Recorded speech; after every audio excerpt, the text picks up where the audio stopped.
It's customary to begin presentations such as this excuse me, by saying something about what a pleasure it is to be here or there or wherever one happens to be. It's what one is supposed to do. Having sat on that side of the fence at many presentations, I've sometimes wondered how candid the speaker is. And this is, after all, a day on ethics. So my duty is to be truthful.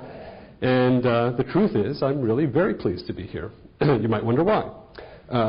Dean Schulman has asked me for a couple of years if I would join you for this kind of event, and my schedule has been such that I have not been able to do it, and I'm delighted that I was able to schedule it this year. Flying in here, I remembered a little anecdote having to do with Dean Schulman. 2 years ago, roughly, I was invited to conduct a day-long workshop in Bangor, Maine, sponsored by a very large community mental health center that serves central Maine, and went to the conference center where they were holding this thing, and walked in the door, and someone came up to me and said, "Oh, you must be Dean Schulman." And I thought for a moment, and I thought, I could have a lot of fun with this. So for a split second, I was very tempted to say, well, yes, what can I do for you? I did not know that Larry was scheduled for the exact same day by the same agency. And you were in one room, as I recall, working primarily with staff working with kids. And I was in another room, and neither of us knew that the other was going to be there. And Larry had on gray slacks and a navy blazer and a white shirt. We were both wearing the academic uniform. But being the ethicist that I am, I decided to tell the truth and acknowledge that I was not Larry Schulman, although I would have preferred to be. When I grow up, that's what I'd like to be. And anyway, so it's really a pleasure to be here. It's fascinating to see the parade of classes, those from the 60s and the 70s and the 80s and the 90s and 2001, as well as 2002. And it's nice to have the graduating students here. I know it sounds trite, but indeed you are the future. And the profession you are stepping into is a vastly different profession than the ones that your predecessors by 4 decades stepped into. Although much of what we teach is very much the same. Skills of helping, a lot of the fundamentals are exactly the same. Engagement skills and assessment skills. But the folks who are here from the 60s and from the 70s never had to worry about the confidentiality of information that gets transmitted on the internet. Graduates from the 1970s did not have to worry about protecting the privacy rights of people who are HIV/AIDS positive, because HIV/AIDS did not exist in those years. Even graduates of the 80s did not have to worry about ethical issues attached to managed care, because the term had not been invented in the way that we know it today. Graduates of 1990 did not have to be concerned about confidentiality breaches on cellular telephones, because social workers in 1990 were not using cellular telephones. So while much of what we teach is very much the same, which is the good news in the sense that social work's perspective endures, and our deep-seated commitment to social justice and relationship and a generalist perspective, these have turned out not to be flashes in the pan. This is who we are, this is what we do. Every year, every 10 minutes it seems, there are new issues on the horizon that graduates of the 60s, 70s, 80s, 90s, and their faculty, I suspect, could not possibly have anticipated. And who knows what the class of 2010 will be challenged by that we can't dream of today. So, much of what in social work, much of what we're doing in social work is tried and true, and much of it is remarkably novel. And I've certainly seen that in my own career. When I think about some of the ethical issues I was wrestling with back in the late 70s, I'm astonished as to how different they are than the ones that I wrestle with today. Just dramatically different. And, you never know where the path is going to take you. As I was sitting here just a few minutes ago, listening to Larry introduce the classes and thinking about the evolution of our profession, what struck me is that during the years represented here, one of the most remarkable developments, and this may sound like a bit of an exaggeration, it may sound a bit hyperbolic, I don't think it is. I believe one of the most remarkable developments in our profession concerns the evolution of ethics and our understanding of ethics, our ability to grapple with these issues. What we are teaching now in schools of social work is so different from what many of us, faculty and students from earlier years, got because the knowledge simply did not exist. Larry mentioned that I chaired the commission that wrote the Code of Ethics currently in force in the profession. It took us 2 years to write that document. That document is 29 pages long. It contains 155 very specific standards concerning what's considered ethically appropriate, inappropriate, and so forth. But those of you who graduated in the 1960s, those of you who graduated in the 1970s up until 1979, anybody recall what the Code of Ethics looked like, the first one? Anybody remember what it looked like? 1 page long. 1 page, and it was one side of one piece of paper until 1979. It was very much like a Boy Scout, Girl Scout oath, and I don't mean that pejoratively. That's what codes of ethics looked like then, suitable for framing. You know, you didn't need to have a window in the back side of the frame. It was all in the front. In 1979, my predecessor, Charles Levy, chaired that group and wrote a much more ambitious code. That is the code that was in effect until a couple of years ago. Now, in 1979, that's the code that most of us grew up on. In 1979, nobody had heard of HIV. Nobody had heard of the Internet. Nobody had heard of a cellular telephone. Nobody had heard of a fax machine. Nobody had heard of managed care. And I could go through the list. And it's just astonishing to me how much things have changed. And that's why we did not revise the 79 code. We started from scratch because it was so antiquated. And that's not a criticism of that code. It couldn't have been more advanced. And the world has changed dramatically. What I would like to do this morning is several-fold. One is to convince you, if you're not already convinced, that contemporary social workers, and I say this especially to those of you who are graduating now or graduated last year, and who are really at the front end of their master's level career, the sorts of issues that I think you are very likely to encounter, issues that more experienced practitioners have been discovering as they're building their boat in midstream, the rushing stream, issues that they are encountering, what it is that well-trained social workers need to know. Social workers coming out of UB's program, which is going through accreditation this next year. This event demonstrates its commitment to values and ethics, and it's going to be part of the self-study. But this does represent that kind of commitment. And my goal here is to share with you my understanding, which is just one person's understanding, based on experience, of what social workers need to know in order to be able to identify ethical issues in our profession, to be able to analyze them, really wrestle with them, and to make sound decisions that enhance the likelihood that we protect our clients, which for me is always the first priority, and then second, to protect ourselves, which I think is a legitimate thing to do. Footnote, I spend a significant portion of my time in lawyers' offices, in courtrooms, in depositions, where I testify with regard to ethical issues that have touched social workers' lives or touched their clients' lives. Back in the mid to late 70s, when I first learned how to spell ethics, that's when I got my start in all of this, when I was a doctoral student, and I did not know very much about this topic back then.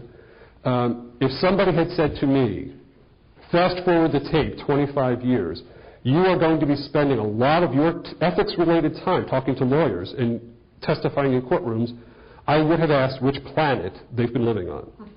I never, ever would have forecasted.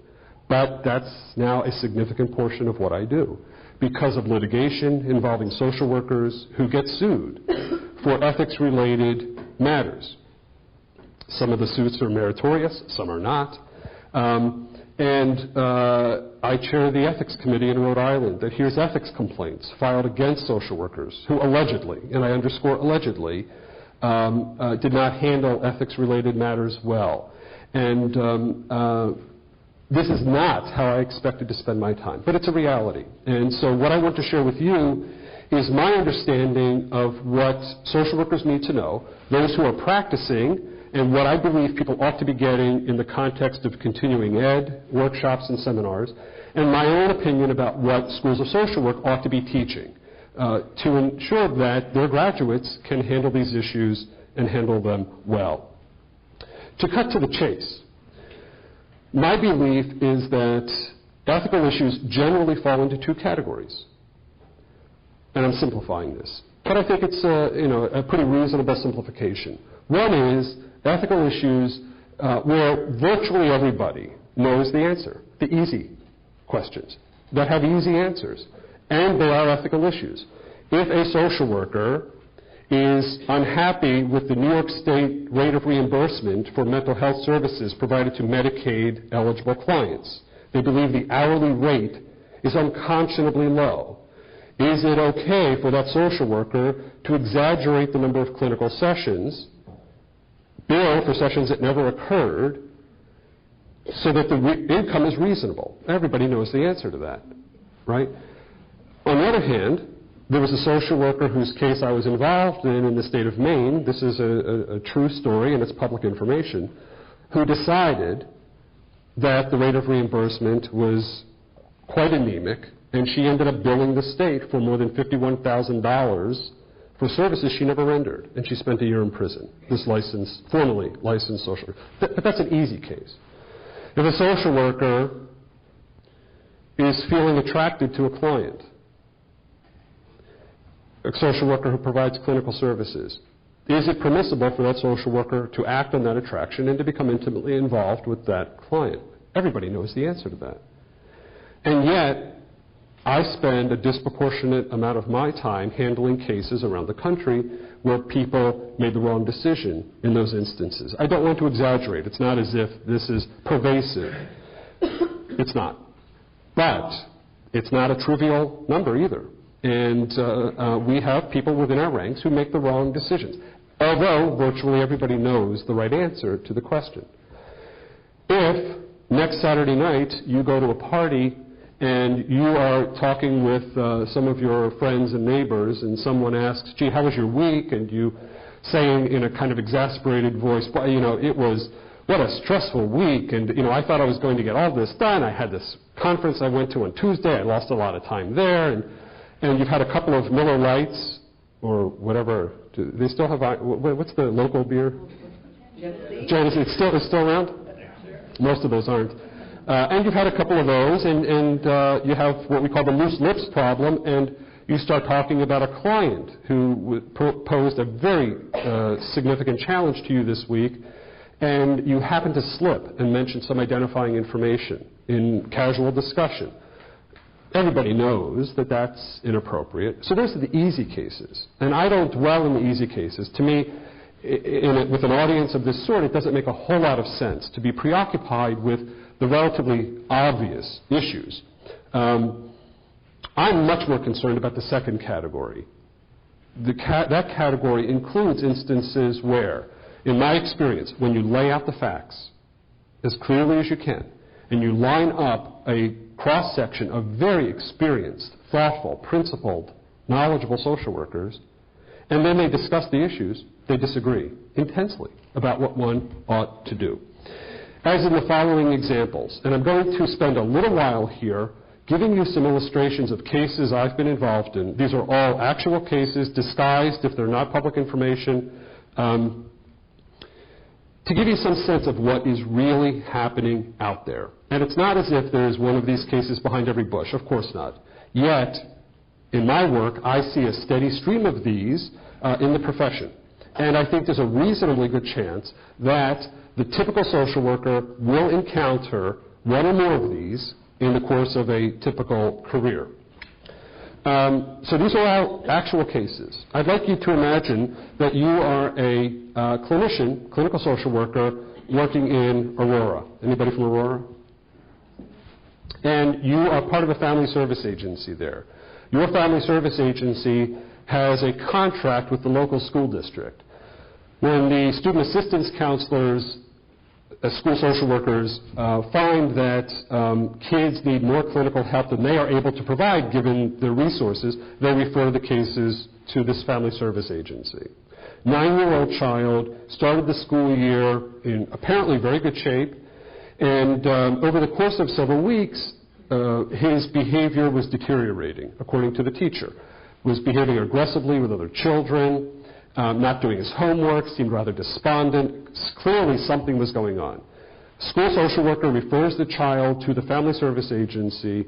Clinical social worker does the traditional biopsychosocial assessment and has considerable expertise with regard to behavior management. One of her areas of expertise is working with teachers to teach the teacher some behavior management techniques to use in the classroom. So the social worker works with the teacher.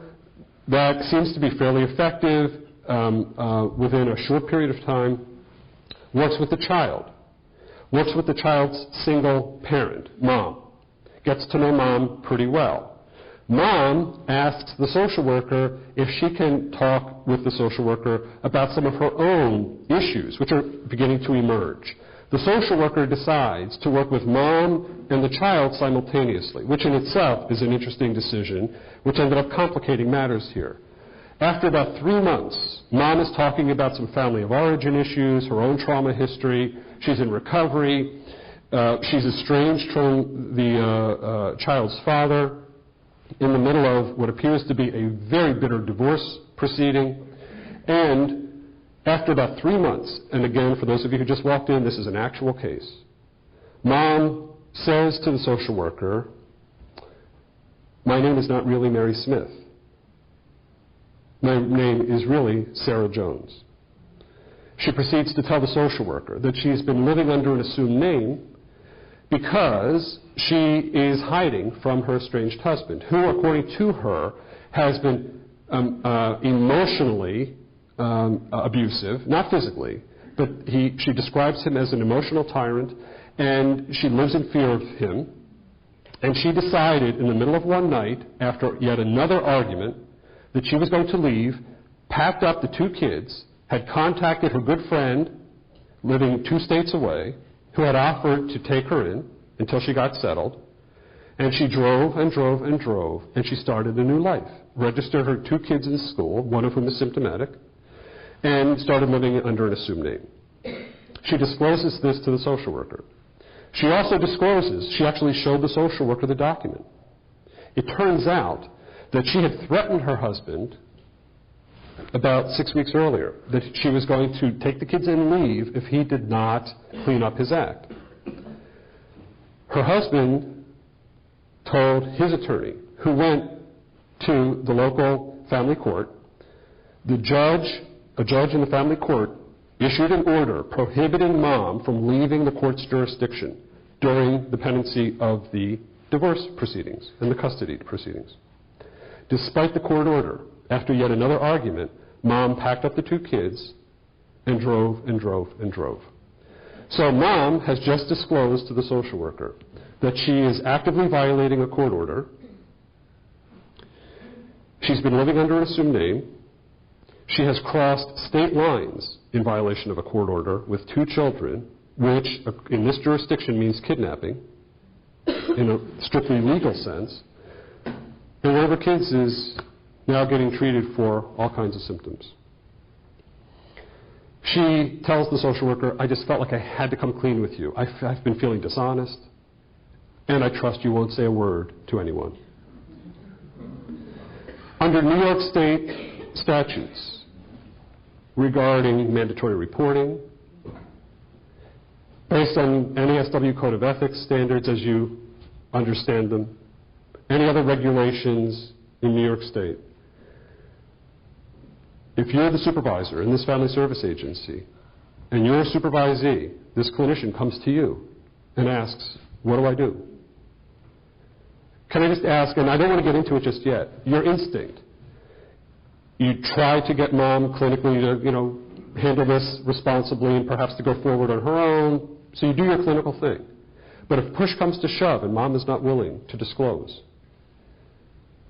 do you have a fundamental duty as a social worker in this state to respect her wish for privacy? And if you were to disclose that confidential information without her explicit consent, you would expose yourself to the risk of an ethics complaint and or lawsuit for breach of confidentiality, and that you would probably have a solid foundation. And therefore, you do everything you can clinically, but you should not disclose that information without her explicit consent. Can I just ask how many of you, that's your instinct? Your instinct, if you just show of hands. So I would say about a third of you. And can I ask how many of you your instinct is, before we get into this a little later, your instinct is this is one of the proverbial cases that crosses the line, where, given the circumstances, you think you would have a duty to disclose this information if all the clinical efforts failed, big if, and if you don't disclose, you could also be held responsible for failing to comply with mandatory reporting under the New York State language regarding emotional neglect, perhaps, subjecting the kids to this sort of trauma, that she's in active violation of a court order, the kidnapping, all the rest of it. Your instinct is this crosses the line, and you may not want to, but you would feel a duty. It's about a third of you. And can I ask how many of you are genuinely ambivalent on this one? And there are the rest. So here's just one example where we spend 40-some years of graduating classes here, from older to the most current, and there's enormous diversity of opinion here. And we don't have time to correlate this with, class and all that to see if the attitudes, if there's a pattern. But isn't this significant? This is a real case. The social worker did not disclose. The father, and I realize men sometimes miss significant things. He did get up the next morning and notice that the family was gone. After he got through the sports pages, he noticed the noise level was much lower than usual. But, seriously, he was distressed. He contacted his lawyer. It did not take that long to track down Mom. Mom got arrested. The kids are removed from her care and custody. Dad sues the Family Service Agency, files an ethics complaint, and this is your classic royal mess. And people fundamentally disagree about the nature of the social worker's duty. Case number 2. Anybody here work in a residential facility for adolescents? Okay. Where do you work? I used to in Colorado. Okay. All right. Kids with pretty serious emotional issues and behavioral issues and, okay, encounters with the police and so forth. You are, I'm sorry. Okay. You are... I did the same thing in Arizona. In Arizona, okay. So high-risk adolescents. Okay. Did you do heat therapy out there? You were telling us last night about... No heat therapy. No heat therapy. But if the kids had arthritis, it was good for them. Right. Actual case. Social workers employed in a residential program, 3 weeks, is sitting at the Monday morning staff meeting where the staff, there were 4 clinical people, reviewing referrals, right, from the courts and so forth. And one of the colleagues was presenting a case where the kid was 16 years old, history of rather aggressive, violent acting out, some bipolar symptoms, and so forth. And as the colleague was presenting the profile, the social worker who was listening, who had been there for about 3 weeks, recognized some of the family details. There was something about this kid, did not recognize the kid's name, but something sounded very, very familiar. And after about 5 minutes, so I was told, the social worker listening to all this realized, it's like, what's the name of that song? What's the name of that song? And it finally came to her. 2 years earlier, she had worked at a nearby community mental health center, different agency, had worked with this kid's older brother. So that's what was familiar. And the more she thought about the family circumstances, the older sibling, what had gone on then, she remembered clearly that this kid, who was then 14, was arrested on arson charges. She remembers this. It's absolutely clear to her. She's sitting there waiting for her colleague to say something about this kid's arson history, because this is a residential program, and residential programs and arson histories, not a good mix, people fear. And her colleague doesn't say a word about the arson history. They're making an admission decision that morning because this is a referral from court.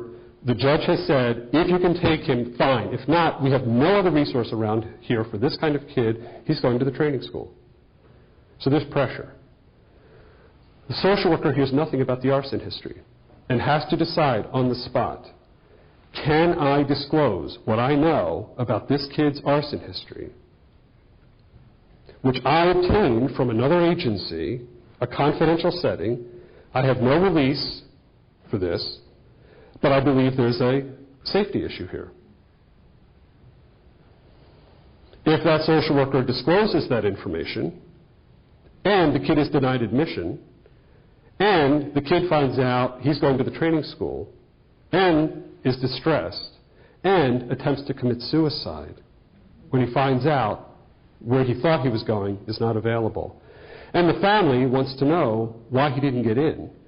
And they sue, and there's a deposition, and the social worker under oath admits that she disclosed this information without authorization, without a release, because she felt that there was a duty to the current residents. You've got an ethics mess and a liability mess.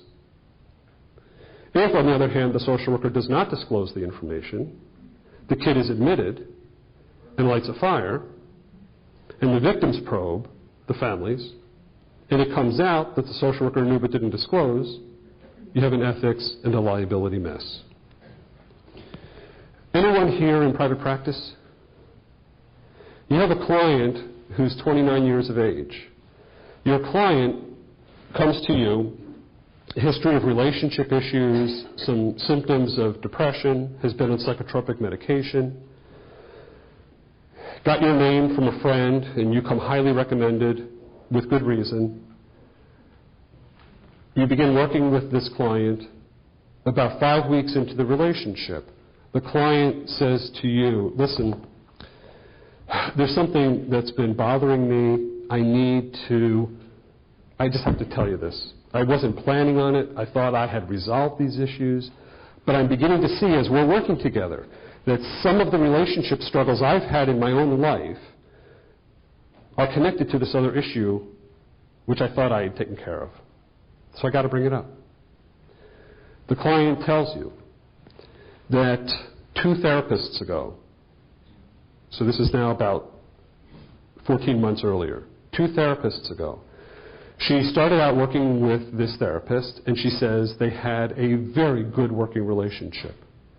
She also discloses that she became sexually involved with that therapist. She's beginning to realize that her involvement with that therapist is a reflection of some of the long-standing relationship issues she's had, becoming involved with people who are not available in a variety of ways. So she's understanding the clinical connection. You've given her the ability to gain that kind of insight. She needs to talk about this. You have heard rumors about this colleague. So everything you're hearing about him, you believe. You have no reason not to. After some time, paying primary attention to the clinical issue, of course, you say to the client, by the way, I need to bring this up. I'm really concerned about what you're saying. I'm concerned about other victims, potential victims. And as a social worker, and it says so right in my code of ethics, when I encounter evidence of wrongdoing, I have a duty. In some states, by the way, Rhode Island, where I'm from, being one of the examples, we now have a mandatory reporting law regarding therapist misconduct. So if the current therapist learns of misconduct engaged in by a colleague, we now have a mandatory reporting law. Within 30 days, you must do the following, and so forth. I don't know that New York State has one. So, you pursue this with the client. You think you have an ethical duty to notify the licensing board or whichever body makes sense here. The client says, please, no. I can't handle this. I need to talk about this, but I cannot get involved in anything. Tell me what this would involve. Would I have to testify? Would I have to be a witness? What's this all about? And you explain it as best as you understand it. And it's clear the client would have to make a statement, perhaps be interviewed. The client says, my plate is so full. I am so overwhelmed clinically, so to speak. I can't do this. I can't do this. And you don't want to push too hard. You push gently to see the client does not give you consent to disclose to licensing board or any authority the apparent fact that this colleague is doing bad things with clients. Can I ask how many of you would argue that if your client does not give you permission, you cannot disclose that information, even though you have every reason to think that it's true? And can I ask how many of you would be inclined to say, look, when there's a public safety issue like this, you have to deal with the clinical fallout, but you have a duty. You have to disclose this sort of thing and let the authorities. Okay. One-third, yet again. And I'm assuming the others are ambivalent. Think about the clinical consequences if you disclose without the client's consent. Think about the ethical implications if you don't disclose, and so forth and so on. Anyone here work in a substance abuse treatment program? Okay. Residential, non-residential? Still work with outpatient. Outpatient. Alcohol, cocaine, heroin, ecstasy, and so forth.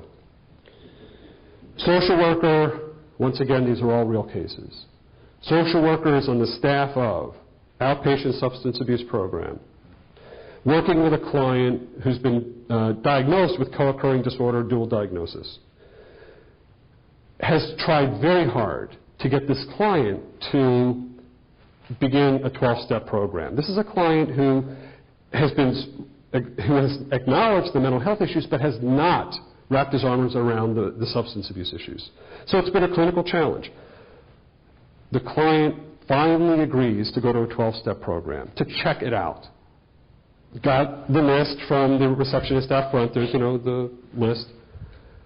And Wednesday evening goes to, St. Bartholomew's Church, and there's an AA meeting in the basement.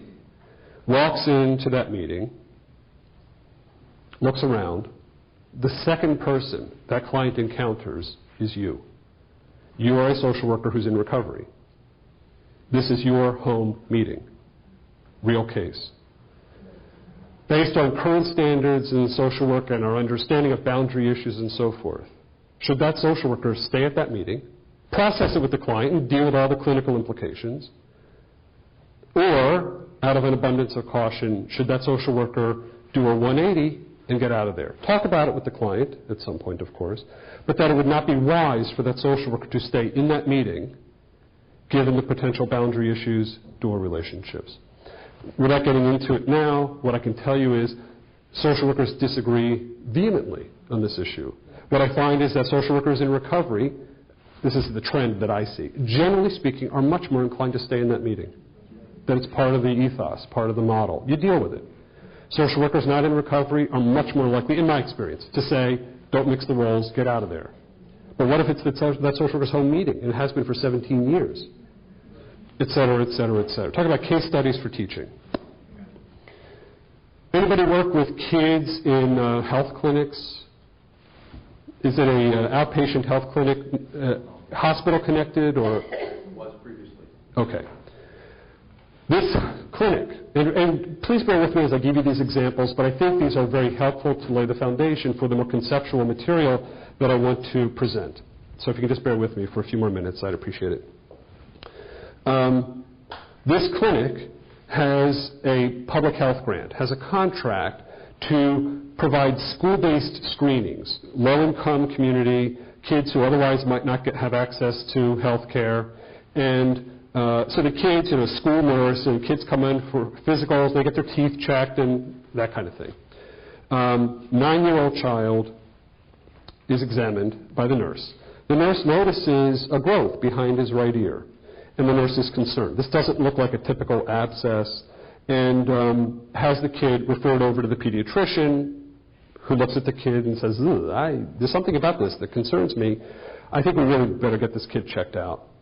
Refers the kid to a pediatric oncologist who says, we really need to biopsy this because given its profile, I think there's a chance it could be, and it's, not a good thing. So, pediatric oncologist has a nurse contact the kid's parents to get the kid's parents to consent to the biopsy. Parents come in, nurse practitioner explains their concern, explains what a biopsy is, hands them the consent form, they won't sign. They won't sign. Nurse goes through it again, but wait a minute. Let me explain, if we don't do the biopsy, there's a chance your child could die. And it turns out that the family is Southeast Asian family, a Hmong family. I don't know if there's a Hmong community in the Buffalo area, H-M-O-N-G. The family would not consent to the biopsy. Have any of you worked with Southeast Asian families and might know what their concern would be? Anybody familiar with this? The nurse practitioner gets the social worker at this clinic, basically says to the social worker, fix this. I understand you went to UB. They teach a lot because they're a very competent school of social work, and as they know for reaccreditation purposes, they need to teach a lot on cultural diversity and ethnicity and ethics, and you know all of this because you're from the class of 2001. And the social worker, having been well trained, realizes there are some cultural issues here. And it turns out for this family, they have this very traditional belief. This is not like a wacky way out their belief. For this culture, this is very common. If one penetrates the body with a scalpel, with a needle, anybody know what happens according to their beliefs? The spirit is released. The child's spirit would be released, would wander, as it's been explained to me, would wander endlessly and would not be available for reincarnation, which is like the end of the world as they know it. I'm not using the right words, but it's catastrophic. The parents, in this case, would not consent to the biopsy because in their judgment, given this stark choice, retaining the child's spirit in his body was more important than saving his life because of their belief in reincarnation and so forth. Now, hard for many of us to grasp. This is not hypothetical. This is like real life. The social worker and the staff had to decide, do we go to court, file a medical neglect petition, and have the parents' wishes overridden? To look at the intersection of medical ethics, legal ethics, social work ethics. That our duty is to this child, and we're in America, and given our understanding of the way things work, we've got to save this kid. Or, given everything we've learned about diversity and respecting culture and so forth, and by the way, those of you who graduated in the 60s and 70s didn't get this to the same extent that the more recent classes got it, unless things were happening in this school of social work that weren't happening everywhere else. Things have changed. Well, we're not going to pursue that, but or do you respect, if the parents are competent, they satisfy all the standard competency criteria, do you respect their wishes? And you're not happy about it, but you defer to their judgment, the way we do with so many cultural issues. And you find out, well, how many of you, by the way, would say, if you cannot resolve this issue in a clinical way, you just, no matter what you do, the parents are adamant, there's no way out of this, that you would feel compelled to go to court and have their wishes overridden to protect this child. And, let me tell you, that what has happened in several of these cases is the parents will not continue to take care of this kid. And you end up with a foster care case. To add another layer of complexity to all this. By the way, this case, thank goodness, and this is an example of how much we've learned in social work. A creative social worker figured out a way to get one of the spiritual healers in the community involved, who managed to figure out a way to legitimize, this is a mixed metaphor, to make kosher the biopsy. But it took a creative social worker to figure it out. But before that, it was one heck of an ethical mess, a legal mess, and a clinical challenge. About 4 months ago, I was on the witness stand for a day and a half in Baton Rouge, Louisiana. This is public information. Very prominent community mental health center. Why was I there? The executive director of the community mental health center believed in the empowerment perspective, and I bet the students here and graduates have heard that term a few times, particularly in recent years, with good reason. Believed in strengths perspective, another familiar term to many of us, and decided that he was going to start a new initiative at this very prominent agency where he hired certain select former clients to serve as case managers, believing they would be constructive role models, they would be able to offer expertise that staff wouldn't be able to offer because of their own experiences and so forth. And that happened. Also recruited some people as volunteers. Several of the staff became very concerned about the ramifications for these former clients. According to several staff, there were 3 involved primarily. They were concerned that one client, former client, was decompensating, so to speak, and staff were not quite sure whether to interact with this person as a former client or as a colleague. So do you do the clinical referral, or is this an impaired colleague, which is a very different approach? One staff person was concerned that the executive director was continuing to provide clinical services in a group, support group kind of thing, to one of these clients, while this person was also an employee, ultimately supervised by the same person. One staff person was concerned that these former clients had access to confidential records about other clients who were co-clients at one time. So there were boundary issues, potential conflicts of interest, confidentiality issues, and so forth. The story that I got is that the staff asked for a meeting, explained their concerns, and we're told, in effect, that the executive director believes in this model, thank you for sharing your concerns, so to speak, and didn't change much. One of the staff said, I think we have an obligation here. We have to protect these people.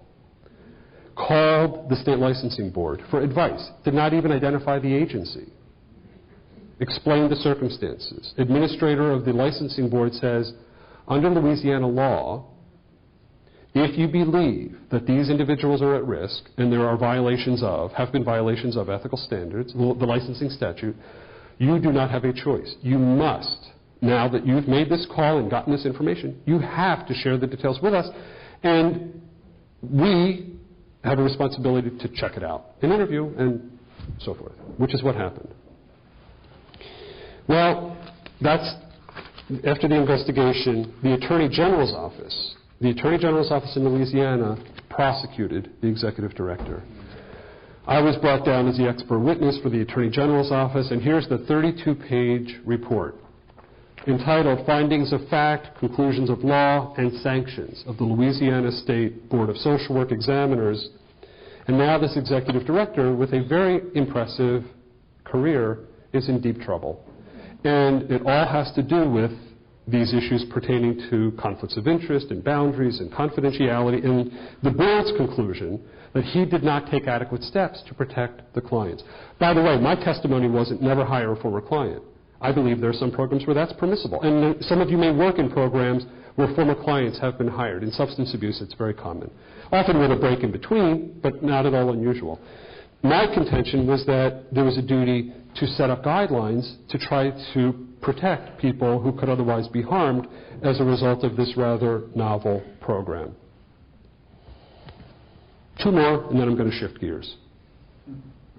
And I could spend a semester telling these stories. I mean, this is the tip of the iceberg. Community Mental Health Center, 32-year-old woman commits suicide. Her parents are distraught, of course. They are not angry. They are not pointing fingers. They're not claiming that they're going to sue the agency, and I get involved in a lot of lawsuits that are suicide-related lawsuits where the survivors are angry. And the lawsuit alleges negligent handling of the suicide risk. I mean, there are a lot of those cases out there. This is not one of those. The parents grew to appreciate the clinical social worker. They had met with her on a number of occasions. While they were not primary clients, they had been involved in a number of collateral conversations. And they wanted to set up a time to talk with the social worker. This is about 2 weeks after the death, for some closure. And I know that sounds a little trite, but I think we can all understand that. They just felt the need to connect and to process what had happened. They needed to know, from the social worker's point of view, what was going on at the end of her life. Because they didn't see this coming. Even though she had a chronic history of difficulties, they didn't see this coming. So they wanted to process all this. Question number one, should the clinical social worker agree to meet with the parents of the primary client when the primary client is not there to consent to that meeting? If the social worker agrees to meet with the parents, how much can the social worker say about what was going on in the client's life prior to the suicide? It turns out in the Code of Ethics we put in a standard having to do with the fact that that clients' confidentiality rights do not end in death. That was never in the code. It's in there now because we've had some cases like this, where social workers did not fully understand that deceased clients retain confidentiality rights and disclosed information they should not have disclosed. Now, what gets really complicated here is that the social worker knew that she could not disclose confidential details to the parents. But the parents really wanted details. And in fact, the mother wanted to see the case notes. Does the mother have the right to see the case notes regarding her deceased daughter? But, to make it more complicated, after the death, who is appointed to administer the estate, executor of the estate? The parents. So, from a legal point of view, in this particular state, the parents now had the authority to consent to the disclosure of their deceased daughter's confidential record to themselves. And the therapist had some notes in there regarding issues that she, the therapist, knew as well as she knew anything, that her former client would not want her parents to see. Because there were details about the fact that when she was a little girl, she has recollections of Daddy having fondled her. And she didn't want to stir this up. So the therapist has reason to believe that her deceased client would not want her parents to see these notes. But legally, in this state, the parents had the authority to disclose that record, to authorize the disclosure to themselves. Fortunately, they got a lawyer involved who was very smart and who managed to bring this before a judge who did an in-camera review in chambers, who decided, given the circumstances, to seal that record based on the representations of the therapist and so forth. But a social worker who doesn't know how to get that consultation may not take those steps. It gets even more complicated. And I'm not making this up. The parents were it's not antagonistic. They were appreciative initially. They said to the social worker, the funeral is on Thursday. It would mean so much to us and so much to our daughter to have you there and to give a eulogy. Should the social worker go to the funeral? Should the social worker give a eulogy? After much consultation, the social worker decided to go to the funeral, not give the eulogy, and talk with the parents about her decision, about professional ethics and boundaries and confidentiality, and they reached a compromise. She didn't disclose to anyone there who she was, why she was there, and it all had to do with how she made the decision, the kind of consultation she got. It wasn't just a black-white decision, right? It's kind of like, how many of you have been invited to a client's graduation ceremony or a wedding? Can I ask how many of you, after some thought and perhaps consultation, decided to go for therapeutic reasons, right? Now, for those of you who didn't see in back of your heads, quite a few people raised their hand. I don't take the position one should never go to those events. I think there are times when, for therapeutic reasons, one should go to that ceremony, but not announce who you are and all of those things. But here are the cases I get involved in, where a well-meaning social worker goes to the graduation ceremony for the 12-step program, or goes to the wedding, and so forth, and I don't mean to stereotype here, it's just a pattern that I see. It turns out that the client has some borderline features. And the client who loved you on Saturday, by the following Tuesday, is not real happy with you. And you end up having a problem. And part of the client's allegation, ethics complaint, lawsuit, alleging whatever, is that the boundaries got all confused. And the client thought that this was turning into a friendship, and you were negligent for leading the client on like that, and you even went to my graduation ceremony, and there are all these little, you gave me a gift when I graduated, and you're saying, no. I went because I thought, given the clinical issues, that was an important thing to do. In fact, I consulted with my former professor at UB before I even did that. And the client's lawyer, who's a good lawyer, trained at the University at Buffalo Law School, which is well represented here by the unnamed spouse of a certain dean, a well-trained lawyer who says, now, help me out here. You say that you went to that ceremony and you gave your client a gift because it was therapeutically appropriate, you thought it would be helpful clinically, and so forth. Well, the lawyer says, sometimes I have bad days, and maybe I just missed it, but would you just take your time here, you're on the witness stand, would you please take a look at this case record, subpoena ducis tecum, subpoena of the record, and would you please take your time and look through there, particularly the dates around when all of this occurred. I must have missed it. Would you please show me where in your notes there is some indication that the client invited you, that you consulted, and you went because? Oh, no, I was never trained to document that kind of thing. I mean, I hate documentation, and it never would have occurred to me. And a lawyer, a well-trained lawyer from the UB Law School, remembers, what's that? JDMSW program, who knows how social workers are trained, knows that there's literature. In fact, every time I walk into a courtroom in these cases, on plaintiff and defense lawyers' table is the stack of photocopies of articles and chapters of books, and some lawyers, and I'm not saying this cynically, well, maybe I am, will bring in a large stack of this stuff for the jury to see. It's a visual display of all the evidence they have, even if they don't plan to try to get it in. It's there. The pile. I had one lawyer tell me they'll even have the spines facing a certain way so the jury can see titles, even though they don't plan to use it. It's a tool, right? Now, the lawyer says, well, wait, I know that when they teach documentation, they teach you to document clinical decisions. Whenever you use professional judgment that's clinically relevant, that should be documented. So how do you explain the absence of any note on this? Oh, no, I didn't think it was that kind of clinical relevant. So what are you saying? It was clinically relevant, or it wasn't? And the lawyer's smart and has just set it up so that you can't win.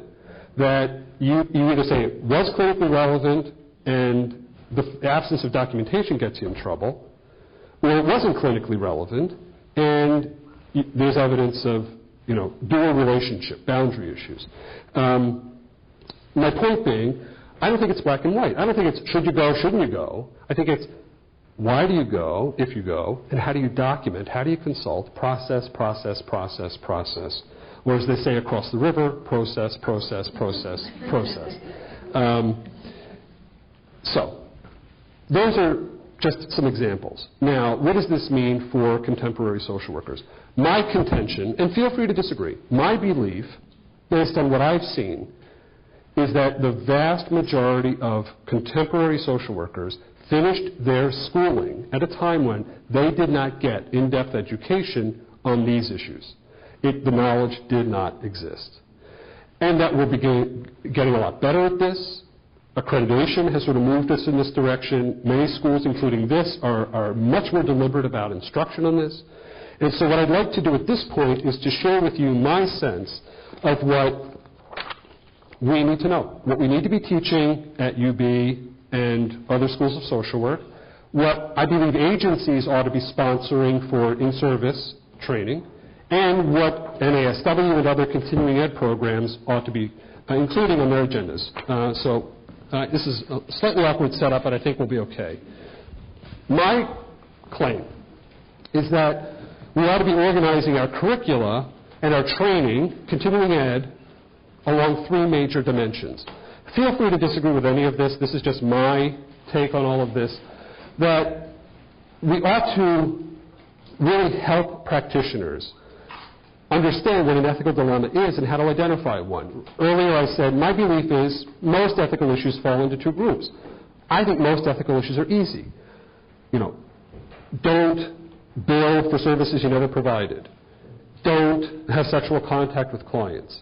If you're in recovery and you're slipping and a client who's using offers you a line of Coke, do not say yes. These are not ethical dilemmas. And we laugh, and understandably. I get involved in the cases where people made the wrong decision. But those, to me, are not ethical dilemmas. Those are the easy cases. The ethical dilemmas are those where you line up the facts, as I said earlier, and reasonable, thoughtful, principled social workers disagree. It's legitimate disagreement. Much like, as many of you know, in the clinical world, in administration, in community organizing, there are always some hard cases. And you line up, the smartest clinicians in the world. You present the client's clinical profile, and you say, so where do you think we ought to go with this? And someone at the table says, I think hospitalization. Somebody else says, no, we're not ready. Let's do outpatient, get the family involved. Somebody else says, no, let's do psychotropic medication. Somebody else says, I don't think that's what's going to work here. Short-term, long-term, cognitive behavioral, psychodynamic, family, whatever. People disagree. And I think we've come to accept that that's legitimate. Same thing in ethics. Ethical dilemmas are the counterpart. Circumstances where there are ethical questions, and the dilemma part is that our duties and obligations clash. They conflict. The arson case. There's a fundamental duty to respect client confidentiality from that other setting, and there's a duty to the kids living in this residential facility. And they bump into each other. Your client is HIV positive. Your client who's HIV positive discloses that he's sexually involved with a partner who does not know about the HIV. Despite all your clinical efforts, the client does not disclose to the sexual partner. Is our duty under New York state law, under the Code of Ethics, to respect the client's confidentiality, or do you have a duty to protect a third party consistent with Tarasoff and other case law having to do with duty to protect third parties? It is a very, very complicated issue, ethical dilemma, because the duties and obligations clash. The social worker who's in recovery who shows up at the AA meeting, and there's a client in recovery. What's the duty? Is the duty to leave there, or is the duty to stay? The duties clash. And on and on and on. The case involving the child with the growth. Is the duty to protect that kid's life, or is the duty to respect the parents' wishes, competent wishes? I think there are ethical dilemmas pertaining to clinical work, obviously, involving confidentiality and self-determination and the limits of self-determination and so forth. Ethical dilemmas in administration having to do with, falsified reports and dealing with impaired staff and all kinds of things. Issues involving relationships we have with each other. When we discover that a colleague is misbehaving somehow and we have to decide whether to blow the whistle, there's a whole literature on the ethics of whistleblowing. Tough decisions. The situations where it's not so easy. Then second, ethical decision making. A major component of what many of us are teaching in schools of social work now, and more agencies are now doing this, has to do with ethical decision making. And I don't have time to get into it, but we're now teaching our students, when you encounter one of these dilemmas, there's a protocol. There is a way to think through these issues. There are conceptual frameworks. Our students are learning a little bit about ethical theory, which years ago we didn't teach at all.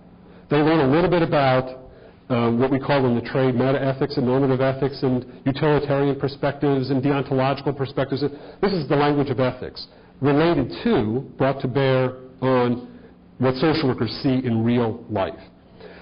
Decision-making steps, what kind of consultation should you be getting? What kinds of regulations and statutes should you be looking at? And what are the implications of the Code of Ethics? And when do you get legal advice? And what kind of an attorney do you go to? And on and on and on. And so I think we are much more systematic in our approach, acquainting students and practitioners with comprehensive steps they can take to address these issues. They don't guarantee the right answer because people disagree. But to me, it's very much analogous to how many of you work on a regular basis with clients who manifest suicidal symptoms? Now, what's your training? When a client is engaging in suicidal ideation, are you to engage in a certain protocol to assess the risk, right? You have an outline, you have a list. Now, different authors, somewhat different lists, but considerable overlap, right? And you ask, what are the questions you ask? Do you have a plan? How long have you been thinking about this? Okay, so it's a whole list.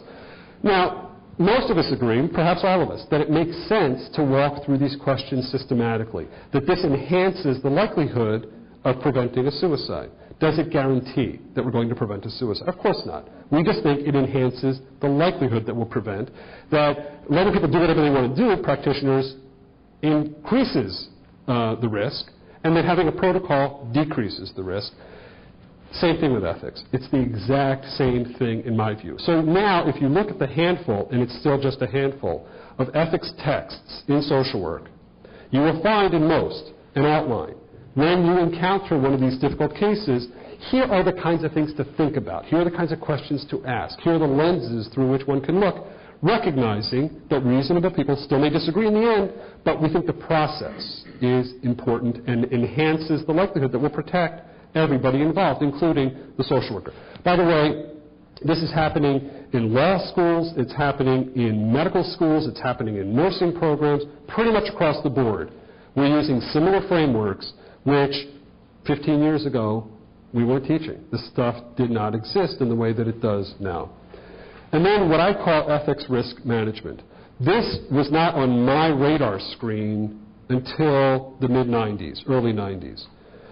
When I got into the ethics business, my primary focus, my preoccupation included numbers 1 and 2. I was really concerned about ethical choices, difficult cases, hard cases, and the way we make decisions. And then, early 90s, I started to get these phone calls, which I never forecast. From lawyers, asking me if I would be willing to look at the documents in their case related to some lawsuit. And the phone hasn't stopped ringing. It doesn't ring every day. I don't want to exaggerate. It's a steady stream of phone calls from lawyers from all over the country who want ethics-related advice because they're representing one side or the other, plaintiff or defense, where there's been an allegation of some kind of ethics-related negligence that has gotten to the point of a lawsuit. Right now, nearly half of all lawsuits involving social workers and their agencies, well, let me say it again, nearly half of all lawsuits involving social workers and their agencies are ethics-related lawsuits. It's a staggering percentage. So when we pay our malpractice premium, a big portion of that check is ethics-related. These are the lawsuits that allege things like mishandling of confidential information, failure to disclose to protect a third party when allegedly the information should have been disclosed, or inappropriate disclosure of information when it shouldn't have been disclosed. Lawsuits that allege that somebody had an ethical duty not to terminate services to a non-compliant client. Community mental health center client misses appointments, doesn't take the meds, and the staff decide that they're going to terminate services. 2 days later, the client jumps from an overpass on I-94 and commits suicide. The family sues, alleging the agency was unethical because it terminated services prematurely, or what lawyers call abandonment, client abandonment. Lawsuits that allege mishandling of informed consent procedures. Everybody here gets releases signed by clients, right? Well, what happens when the client signs at a particular time when the client is under the influence?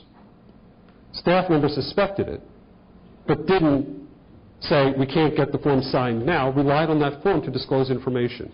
Subsequent to the disclosure of that information, the client is upset because that information is used in a TPR, termination of parental rights proceeding, against the client. Social worker says, but you authorized the release. I didn't do anything wrong. Client says, I don't remember signing that. You look in the notes, and there's evidence that the client was under the influence, but the agency relied on the release. And they shouldn't have, in my opinion. That the lawsuit is ethics related, relying on a release, a consent form, that allegedly was signed when the client was under the influence, and the release of that information ended up being harmful to the client. Quite a few of the cases involve allegations of boundary issues, dual relationships, where allegedly social workers become involved with not just current clients, but former clients. Social worker who gets involved with a client 2.5 years after the termination of clinical services. Anybody know, by the way, what the Code of Ethics says, NASW Code says about relationships with clients? If a social worker gets involved with a client 2.5 years after termination, I mean, and it happened, it wasn't vague, there was termination. 2.5 years later, there's an intimate relationship. Anybody know what our code says about that? Basically, once a client, always a client. I still find many social workers who think we have a 2-year rule. We don't. Psychologists do. Psychologists do. We decided we didn't like that. But it gets complicated, speaking of ethical dilemmas. For example, suppose there's this 2.5-year gap between termination of services and the onset of an intimate relationship. Now, if this was private practitioner-client relationship, everybody here, I assume, would say, not a good idea. Suppose, anybody here a hospital-based social worker? A general hospital, general medical hospital? Let's say a patient is admitted through the ER, serious automobile accident, loses half of her left leg, and it's terrible, trauma. You meet the patient who, medically is stable and is going to be discharged to a rehab facility because, prosthesis and all of that. And part of your role is to help with the discharge planning. And while you're meeting with this patient, the patient starts to cry because you're a good social worker who's astute. In addition to the discharge planning skills, you know to ask, how are you doing with, and this is really, quite an adjustment for you and the trauma, and you ask the right questions, and the client starts to cry some about, what all of this means. And for about 15 minutes, you have this intense encounter. And it's clear, at some point the patient says, I don't want to talk anymore about this. And you're done. You do all the discharge planning mechanics, and the patient goes off. 2.5 years later, you happen to be at a 4th of July party, and here in Amherst. And you see this woman, she looks vaguely familiar, and she looks at you and you look familiar, and you add 2 and 2 and you get 4. Like, oh yeah, right.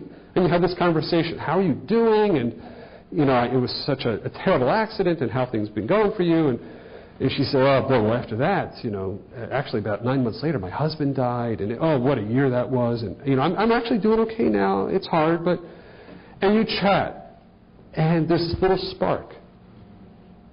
Now, if that social worker were to get involved with that former client,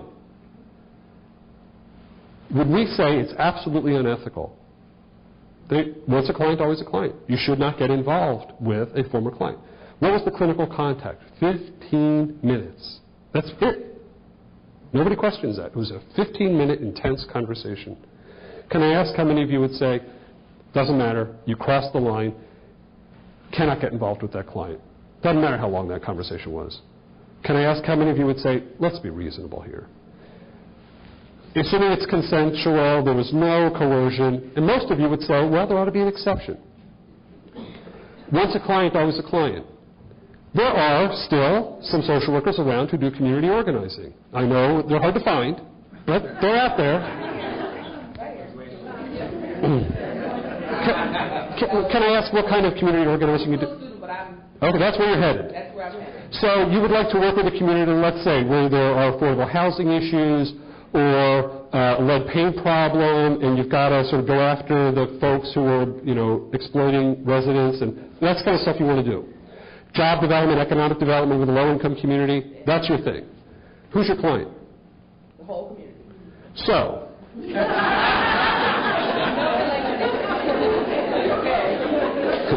once a client, always a client.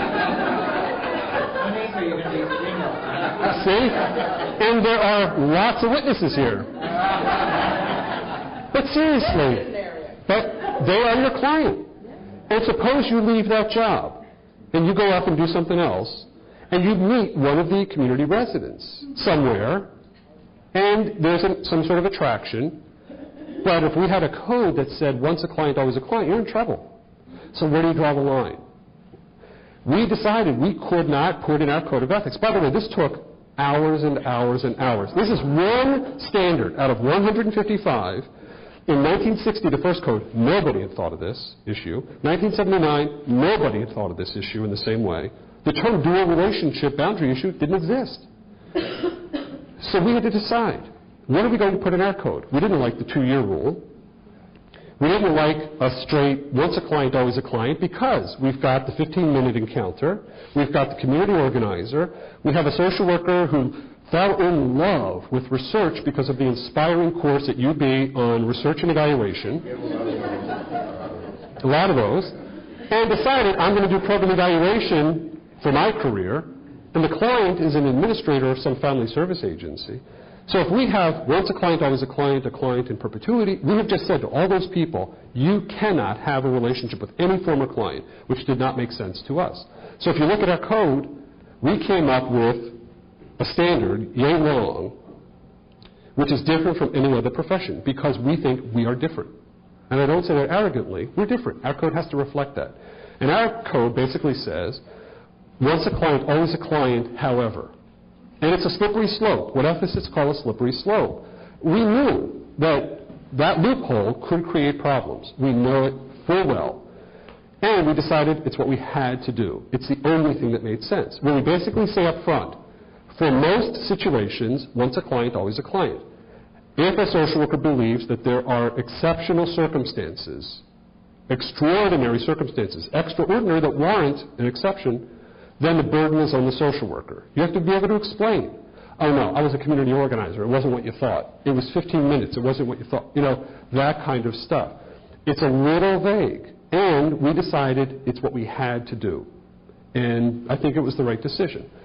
So, back to this. Third category is ethics risk management. I believe in schools of social work, in our agencies, we ought to be teaching about what the major risk areas are, and ways to protect clients, how to prevent lawsuits, how to prevent ethics complaints. And most of us didn't get this. It's not just entertaining. I think it helps us understand what we're doing in the present.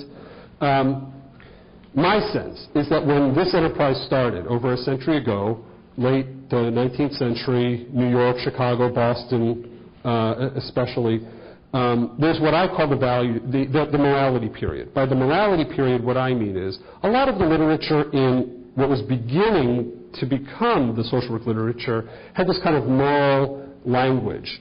An outgrowth of the charity organization society era and the importance of values and morality in clients' lives. And some of it was, I think, kind of patronizing as an extension of the charity organization society ethos. And social work quickly moved away from that. The settlement house era especially, we began to recognize that a lot of people's problems were not a function of their own moral failings, but, poverty and the economy and neighborhood conditions, all these structural factors. And we were beginning to get a sense that social work means understanding context. And that you find that in the ethics literature as well, that there's less emphasis on morality, more emphasis on what I call the values period. That is, a period of years in there where most of the social work literature that paid attention to ethics, and there wasn't that much, focused primarily on what are the profession's values. And those of you who've been around the block many times in this profession, that's probably what you learned back then. Core social work values having to do with client self-determination and confidentiality, very important things. I don't mean to minimize the importance. But that's what a lot of the literature focused on, core values. That was the second phase, which I think ran from early 20th century up until late 60s, early 70s, where you begin to see, particularly as a result of what was going on in the 60s, the language around clients' rights, prisoners' rights, women's rights, a lot of that 60s language. So the whole concept of rights begins to take hold. That moved us in this direction. Some of the technological developments in healthcare, which brought with them some remarkably difficult ethical issues around the use of artificial organs and organ transplantation and abortion and genetic engineering and on and on and on, where it's not just technology, it's, oh my goodness, there are some complicated ethical issues here.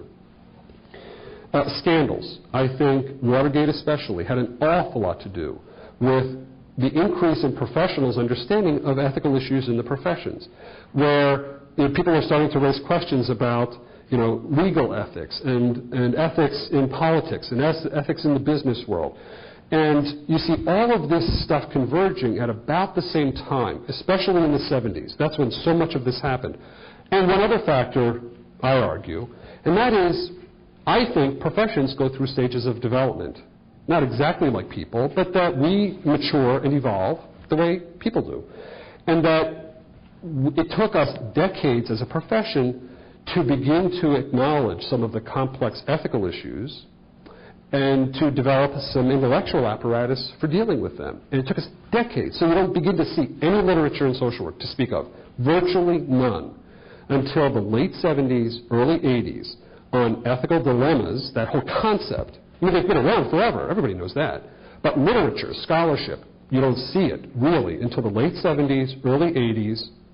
And that's what I call the third phase, the so-called ethical dilemmas and decision-making period, where about 20 years ago, you begin to see emerging frameworks for understanding ethical dilemmas, analyzing them, making decisions about them. It's about 20 years old. That is it. And then the fourth phase, which is the one we're in now, I think, and these are not as discrete as I'm suggesting. They're not as linear. These phases usually aren't. But I think they're conceptually distinct, and this is the one I call the ethics risk management period, where so much of our emphasis, what we're teaching, so much of the literature, has to do not only with ethical dilemmas, but how do we protect clients and avoid getting sued, how do we prevent ethics complaints, and so forth. So I think that context is helpful.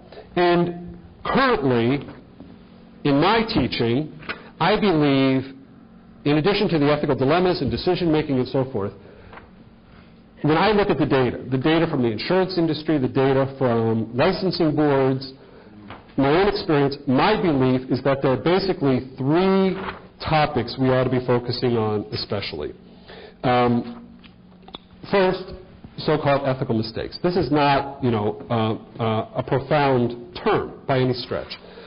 But I think it captures a lot of what happens out there, where typically you have a very well-meaning, well-trained, thoughtful, principled social worker who decides to fax a confidential document to a school, to a community mental health agency, does not use a cover sheet that has a disclaimer on it, does not call the recipient to say, I'm going to fax you this document because I know you need it for court this afternoon, but I won't fax it until you can tell me you're going to stand next to that machine so that when it comes in, you pull it off, so that it doesn't just sit there or fall on the floor where other people can see it, because there's no way to protect this information. The social worker who releases a confidential document via fax but never asks the client for permission to do that. And had the client known, the client argues, had the client known that you were going to fax this very sensitive information, the client would not have authorized that. Because in the client's mind, that's like writing the most passionate love letter on a postcard, and letting the people in the post office see it, and letting the letter carrier see it, and letting the next door neighbor who ended up receiving the mail by mistake see it. That had the client known of these risks, the client wouldn't have consented. So you've got a confidentiality problem, you've got a consent problem, and it was a mistake. It was a well-meaning social worker who was just trying to be helpful, and it was a mistake. Or well-meaning social workers alumni of the UB School of Social Work who come to a day-long conference, who have coffee and bagels and little muffins and orange juice and tea in a lobby. And people are seeing each other for the first time in a long time, and they're connecting again, which is a wonderful thing, and that's what these are all about. And one person says to another, they used to work together at a family service agency, but one of them left. So how are things going over there since I left? And they're chatting. By the way, remember when I left, there was this big controversy about Mary Smith and whether we ought to terminate services. Remember that horrible mess and people really disagree? Whatever happened? Because I don't know what the outcome was. And they have a conversation by the bagels where a client's name gets mentioned, which was a mistake. It wasn't intentional. It wasn't malicious. It was a well-meaning person. And, things happen. Or the well-meaning social worker who's in the middle of writing a report that's due on the judge's desk the next morning, and the social worker couldn't finish it that afternoon. It's going to come in real early to finish it. Left the case file on her desk. And a custodian came in at 7:30 to do what custodians do, happened to reach under the desk to get the wastepaper basket, and happened to notice the client's surname, which is a unique surname in big letters, on the edge of the file. And sat down and read the record because it was a second cousin. And the custodian was really curious because nobody in the family had been able to understand why this person was gone for 8 weeks. It turns out it was to a rehab program. And information got out. And it was a mistake. Or the social worker who, using the most advanced technology, decides to call the office, does home-based services, calls the office on a cell phone, not realizing that the model cell phone the social worker is using can be eavesdropped on with a rather inexpensive Radio Shack scanner.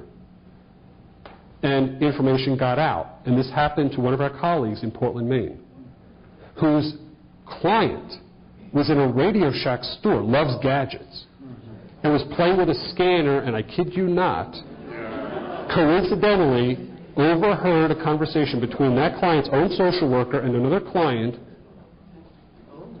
and the information got out. And it happened.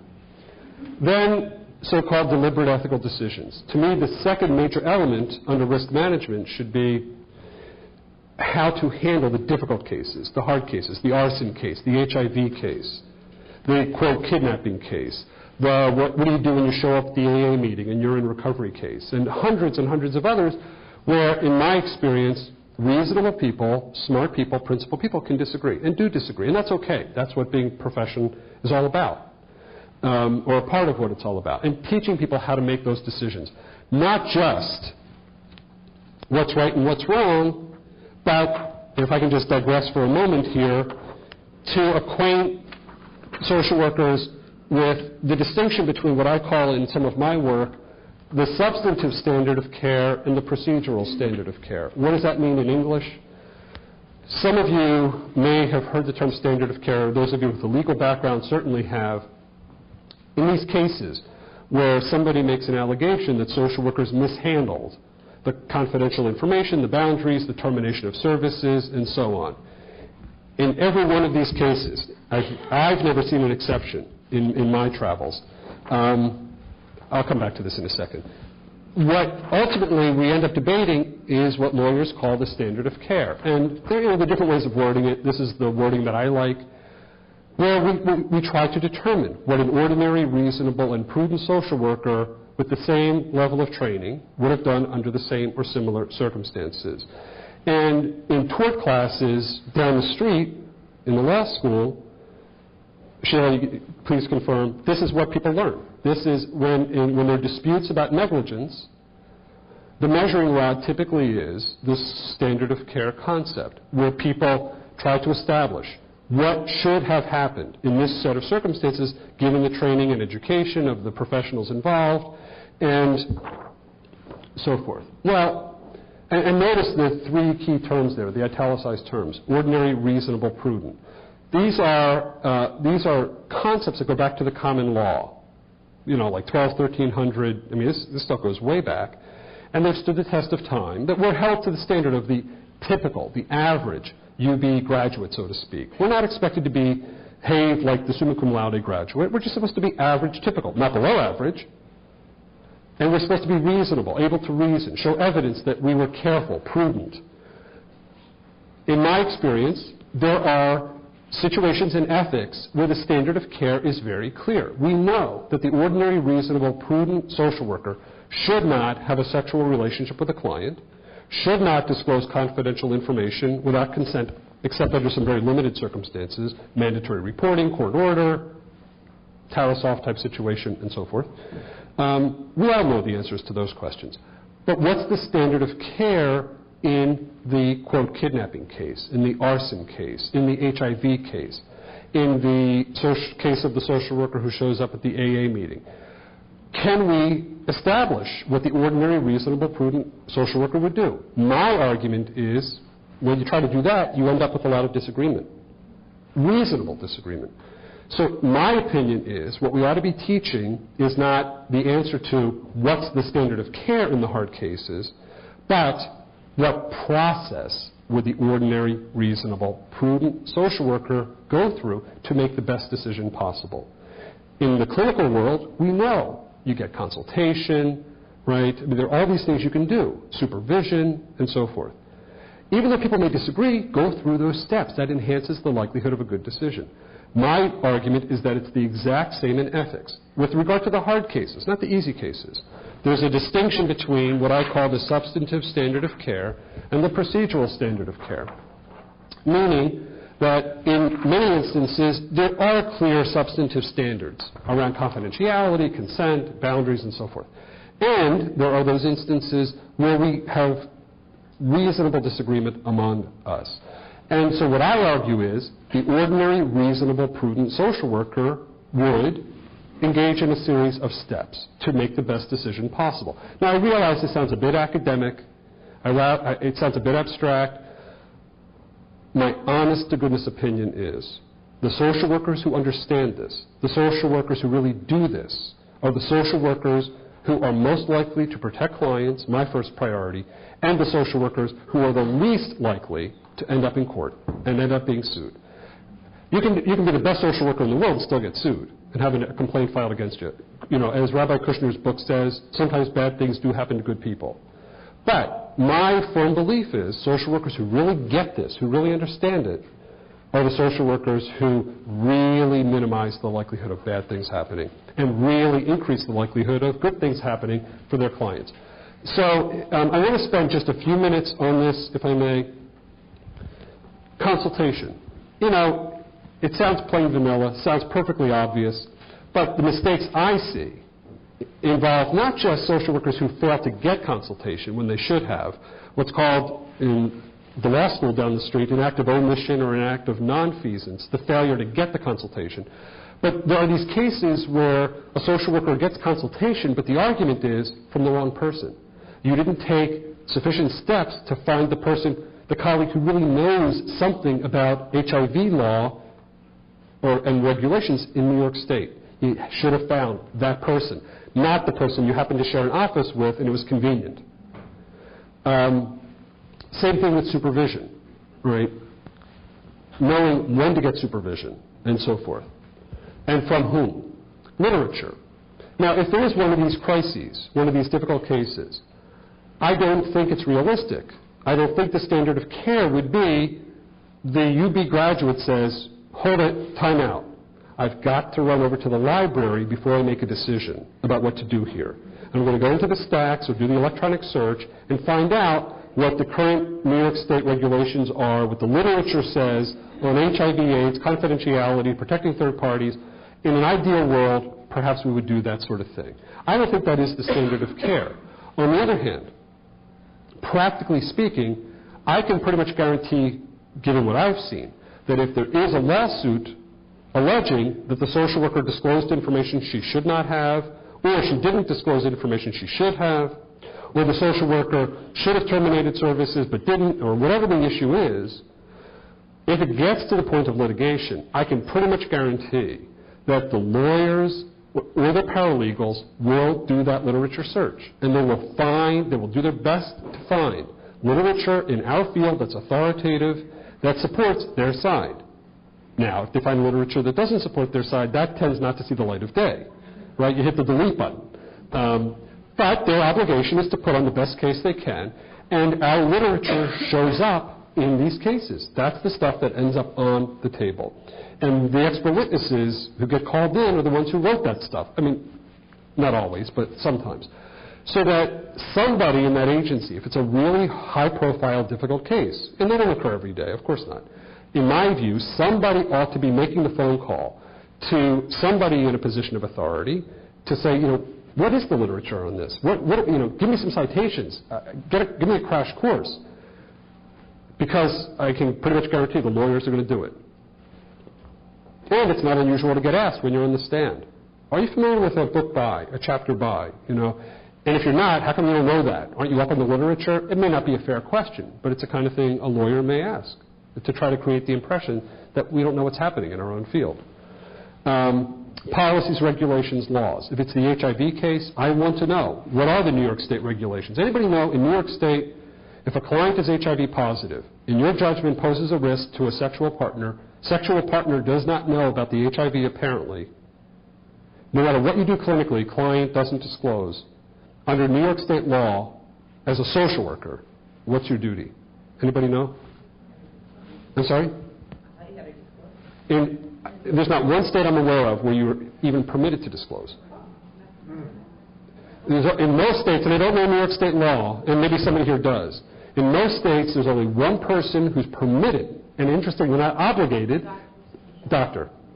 In most states, the doctor is permitted to disclose if there's evidence that the staff have gone through certain steps to get the person to disclose, the person hasn't disclosed, the partner seems to be at risk. A doctor may. Again, I don't know the New York State statute. Do you happen to know? Yeah, actually, the office, I'm not sure which one, but it's on the New York State homepage. Anybody, it's like the Good Samaritan law for CPR first aid, you can disclose as a third party or calling it, and the New York State board will then make the determination of whether to notify that person so it's all done anonymously. Okay, so you contact public health officials, but if you call the partner, you'd probably be violating state law. Okay, and you do it anonymous, and they do contact tracing and all of that. That's a very typical setup. So a social worker who went to some workshop or some lecture on Tarasoff and heard all about, if a client poses serious, imminent, foreseeable threat of harm to a third party, you have a duty to disclose, and they find language like that in our code of ethics, some social workers conclude, I have to notify the partner. And it turns out they're violating state law. And a good lawyer will say, well, why'd you do that? Everybody learns Tarasoff. What are the criteria? Serious, imminent, foreseeable harm to an identifiable third party. What evidence did you have that your client was actively involved in a sexual relationship, that there was a threat of harm that's imminent, that was foreseeable? Where's the evidence? And I get involved in the cases where it's hard for the social worker to make that case. So any policies, regulations, laws. Knowing when to consult an attorney. And all lawyer jokes aside, in so many of the cases I've gotten involved in, where I'm primarily concerned about the ethical issues, I have found the legal consultation to be enormously useful. Enormously useful. Where a lawyer is trained to think differently than we think, who says, well, slow it down. I know you learned all about duty to protect and Tarasoff and all that, but under the law, we define imminent this way.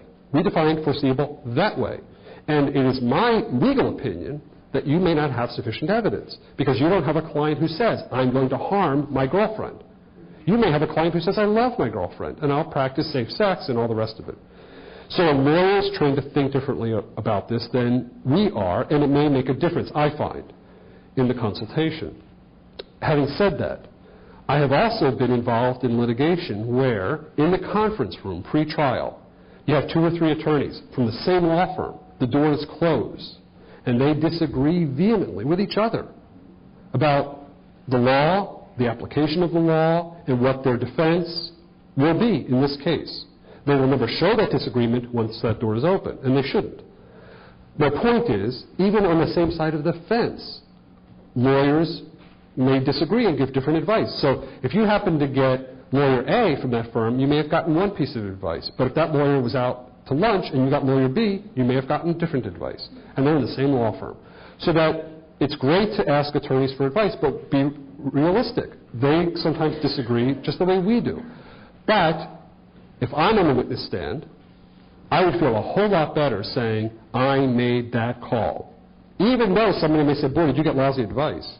The fact that I made the call shows a good faith effort to factor in the legal dimension.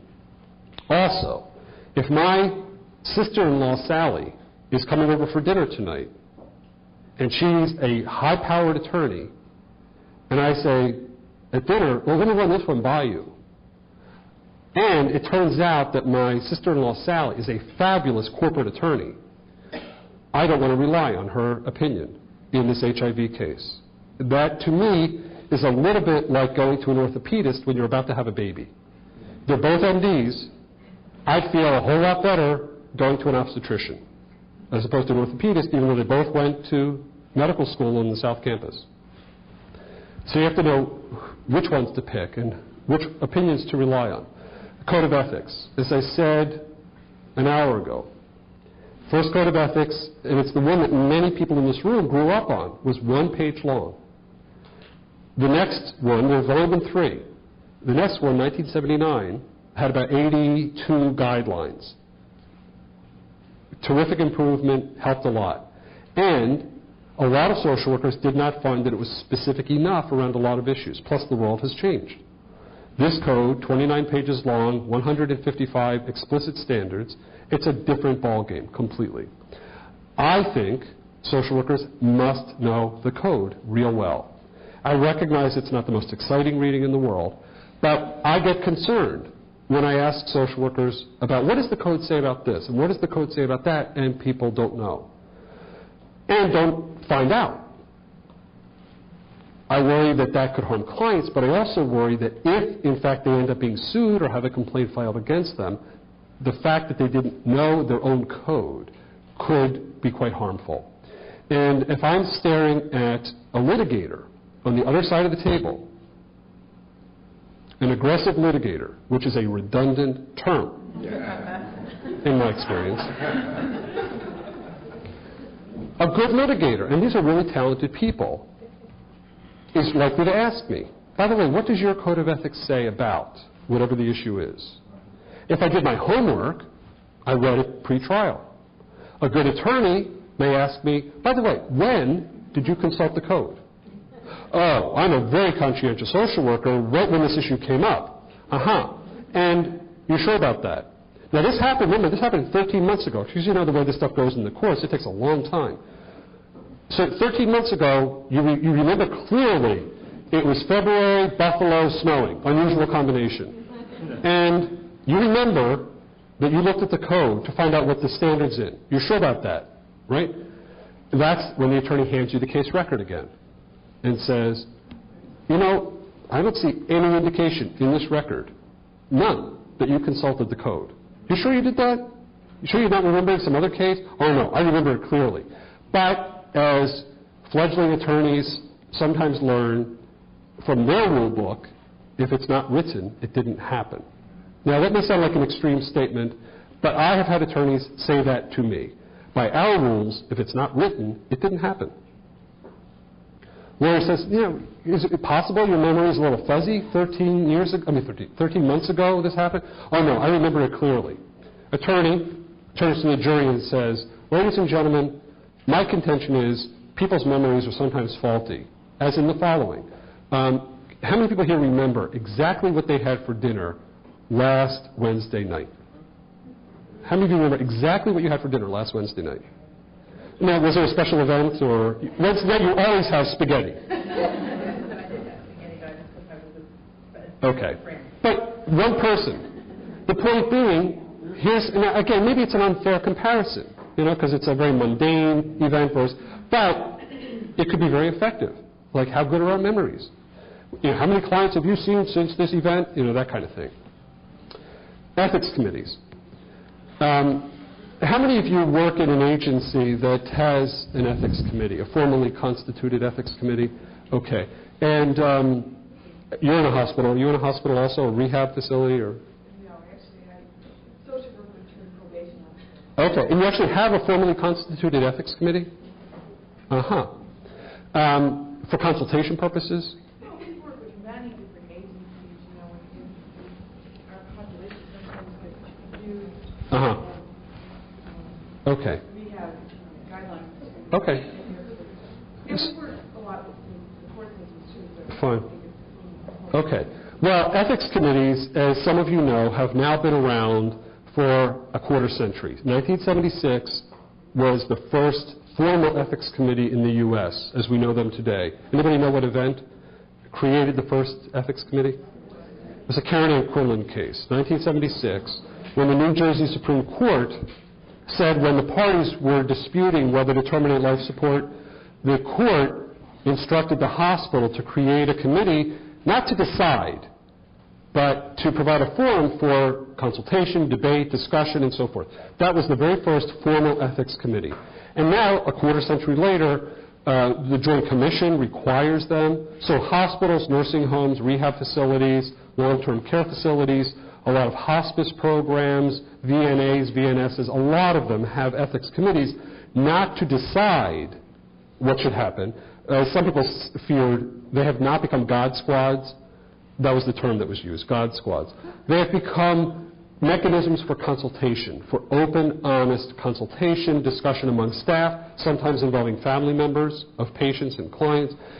And a lot of non-health agencies are beginning to develop them.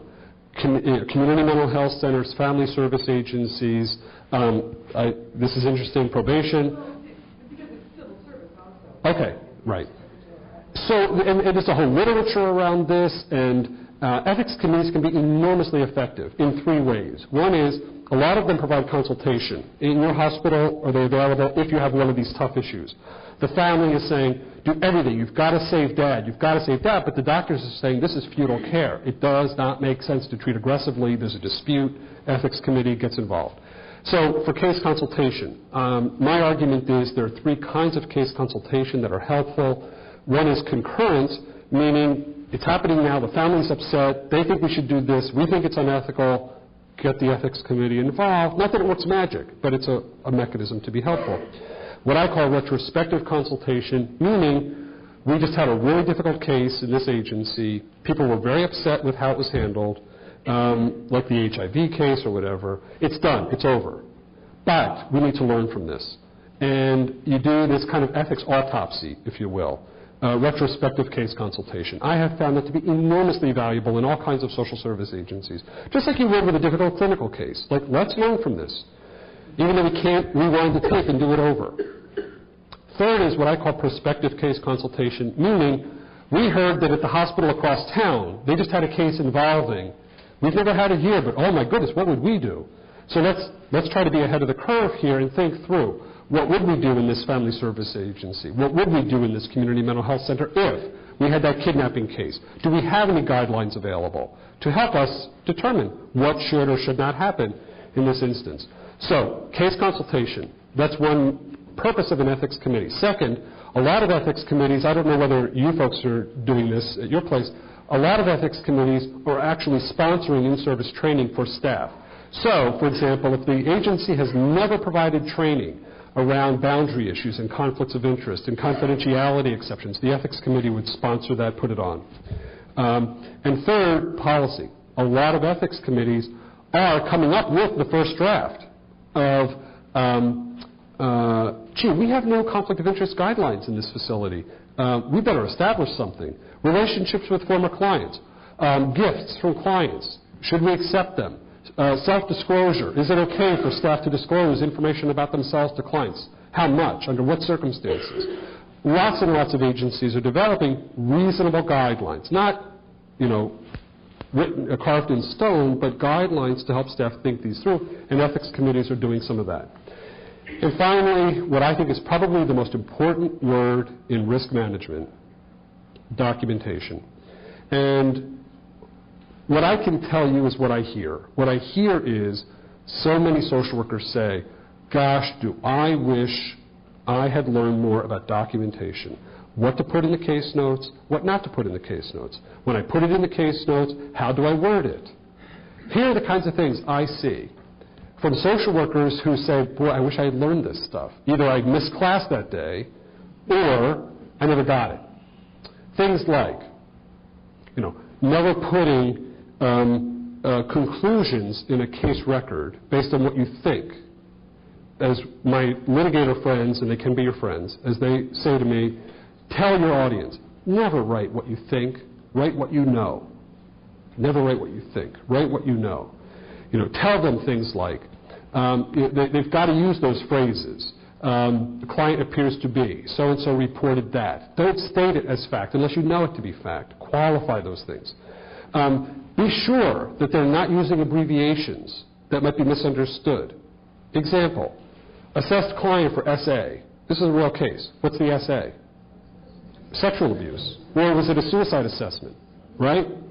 That could end up being a very relevant consideration. If the lawsuit says you failed to assess adequately for whatever, and there's dispute about what does SA mean. DD, is it developmental disability or is it dual diagnosis? MI, is a client moving to Michigan or just had a myocardial infarction, right?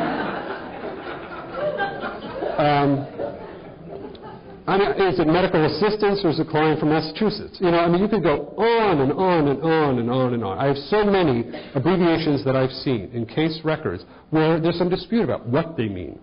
So I believe documentation is an art form, and I think we've got to be teaching it much more ambitiously, much more aggressively, with examples of good documentation, examples of not so good documentation. This is not an exaggeration. I'm involved in a case right now in a Midwestern state, major hospital, where social worker and staff have been sued. The case involved a 9-year-old child who was playing in the backyard. It's a tragic, tragic case. The kid is swinging on a rope hung from a tree, with the loop in the bottom. We've all seen that. The kid became entangled in the rope. Tragic accident, and he snapped his neck. They rush him to the ER, and he dies. It's just awful. Every parent's nightmare. According to the case notes, and I have a copy and I have literal quotes from the case notes right here. According to the case notes, mom becomes hysterical in the ER. I need to see my child. No, he's not dead. This kind of denial and that kind of, I need to see him. I need to touch him. And so mom is a challenge, right? Mom ends up suing the hospital, names the social worker in the lawsuit. One of the allegations, among many, is defamation of character. Defamation of character from a legal point of view occurs when several things happen. When we say or write something that turns out not to be true. If it comes out of our mouth, it's slander. Off the pen or keyboard, libel. That's the difference, slander and libel.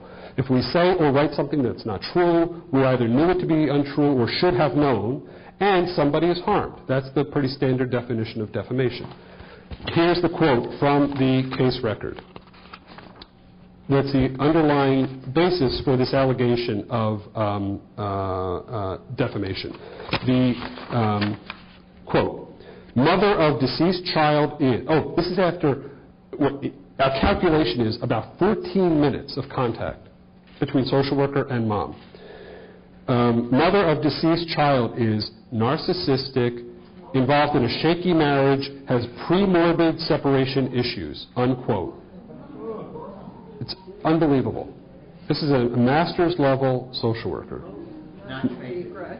Narcissistic, shaky marriage, or not trained in Rhode Island College either. Let me state for the record. So I think we've learned so much about how to word things, what to put in, what to leave out. Complicated things. I've run into social workers at hospitals. They call the attorney to discuss some complicated issue. The attorney says to the social worker, and you've done exactly what you were trained to do. By the way, do not put in the chart the fact that you just called me. And why would an attorney advise the social worker not to put those details in the chart? Because they don't want to be held liable. They don't want a paper trail that could show that there was uncertainty among staff, that there was some disagreement among staff, that the lawyer was consulted around this issue because it might be handing ammunition to the other side if there's an issue. And so, what does a social worker do in that instance? And how do you document the fact that you took this very reasonable step, But you're getting advice not to put those details in the chart, and these are things we need to teach. And for those of you who want to know the punchline, my opinion is, I would say to a social worker, you have to put in the chart that you made that call. Don't put the details of that call in there. That's often a reasonable compromise. You don't have to put a lot of the details in there, but the fact that you made the call, I think, should be there. And if push comes to shove, you may have to disclose what was in that conversation, unless the attorney can protect it, attorney-client privilege, that kind of thing. So it gets complicated. But I think these ought to be the elements. Now, I only have about 15 minutes, and I want to say a few things and then allow for some comments or questions from you. I know it's a little hard to follow the bouncing ball, but you may recall that I said that I would focus under ethical risks on three things: the mistakes, deliberate ethical decisions, particularly around the standards of care that I just discussed, and then ethical misconduct. I don't want to dwell on ethical misconduct because the truth is, based on everything I've seen, based on the data, the vast majority of social workers are very ethical people who do not engage in serious ethical misconduct. On the other hand, some do. Dean Schulman noted at the beginning when he introduced me that since 1992, I've served on the state of Rhode Island's parole board. So I spend about a day a week in one or more of the prisons in my state, conducting hearings for inmates who by law are eligible for parole. Most of the inmates I see, as you might imagine, are serving time for selling drugs, breaking and entering, automobile theft, murder, arson, the usual range of crimes you'd find in virtually any state. Sadly, not too long ago, I conducted a hearing for a middle-aged man, got all the material ahead of time, which we always do, and became familiar with the case. And in the file, this is all public information, was a newspaper article, copy of a newspaper article. Title: Social Worker Sentenced in Assaults. And I read the details. A social worker who at one time counseled abused children was sentenced yesterday to serve 20 years in prison for sexually assaulting 2 minors. Describes the victim's testimony before the court. Describes the mother's testimony. Describes the fact that this individual worked as a counselor, as a clinician at a mental health center in Greenville, Rhode Island, outside of Providence, counseling children who were victims of physical and sexual abuse. It goes on and on and on. It also includes the fact that this individual had a master's in social work degree from Boston University, 1984. And I had to conduct the hearing for this colleague, former colleague at that point. 20 years, sexual involvement, 2 minors. Number 2 official in our state child welfare department, public information, ends up arrested in a motel room. I conducted his parole hearing. With a minor, sex, drugs. Turns out the minor was in the custody of the child welfare department. Child welfare worker, supervisor in our child welfare department, who ended up being arrested because she allegedly covered up the fact that her partner had sexually abused a 15-year-old who had been living with them, that she was aware of it. She worked in protective services and failed to take steps to address it. Golden, Colorado, one of our colleagues, licensed MSW, is now serving a 16-year sentence. This is a case some of you may have heard of, involving a child with reactive attachment disorder, and this licensed social worker was treating the child with so-called rebirthing therapy techniques to enhance the bonding, and videotaped the therapy, which involved wrapping the child in a blanket and reenacting the birth and so forth, and the child asphyxiated on her own vomit and died. And our MSW colleague is now serving 16 years. I was recently involved in a case in Virginia where a licensed clinical social worker got into trouble taking the client on airplane rides as a private pilot in a small plane, traveling with the client, giving the client a new spiritual name for purposes of counseling, sharing confidential information with the client, about other clients, and we don't have time. I have files full. It's a small, tiny percentage. That's the good news, and I mean that. And it's a file full. How many of you, can I ask, have encountered a colleague somewhere in our profession who, in your judgment, was impaired in a serious way, in a way that you think compromised the quality of that person's work?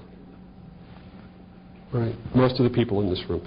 It's not a widespread problem. I believe it is a serious problem. And my feeling is we haven't talked about this enough in schools of social work. We have not talked about this enough in continuing ed, and that we need to acknowledge the elephant in the room. I think it's high time. We don't want the Catholic Church problem to show up in our field the way it has there. And I don't mean to suggest that the worst of what happens in our field even begins to approach what's happening there. I don't think that's the case. But I think we need to pay attention to our own house as well, as every profession does. We're good people, and we need to address the problems that we have within our own ranks. A few concluding comments, and then I'll wrap this up. One of the arguments I make is that, as I said earlier, most ethical issues I encounter are not very complicated. We pretty much know what to do. And that inevitably in any career there's going to be a handful of circumstances which are real head scratchers, where we're just not sure what to do. And I include myself. Situations where I wrestle, and I'm not quite sure what I think, and the hard cases.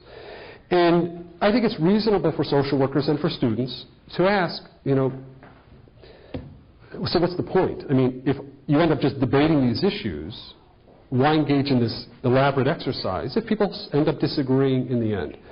And I think we've learned in social work, in other domains, clinical work, administration, CO, all the rest of it, that the discussion is so important. Even though we may disagree in the end, the process is important.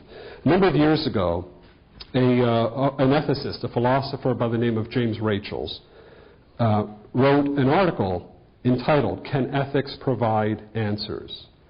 And I want to read an excerpt from that, if you'll permit. Aristotle even suggested that there are two distinct pieces of knowledge. First, the sort of knowledge possessed by one who is able to recite the facts, quote, like the drunkard reciting the verses of Empedocles, unquote, but without understanding their meaning. The words sound good, but they're not understood. And second, the sort of knowledge possessed when one has thought carefully through what one really knows. An example might make this clearer. We all know in an abstract sort of way that many children are starving in the world, yet for most of us this makes little difference to our conduct. We will spend money on trivial things for ourselves rather than spending it on food for them. How are we to explain this? Rachels asks. The Aristotelian explanation is that we know the children are starving only in the sense in which the drunkard knows Empedocles' verses. We simply recite the fact. Suppose, though, that we thought carefully about what it must be like to be a starving orphan, what we call empathy.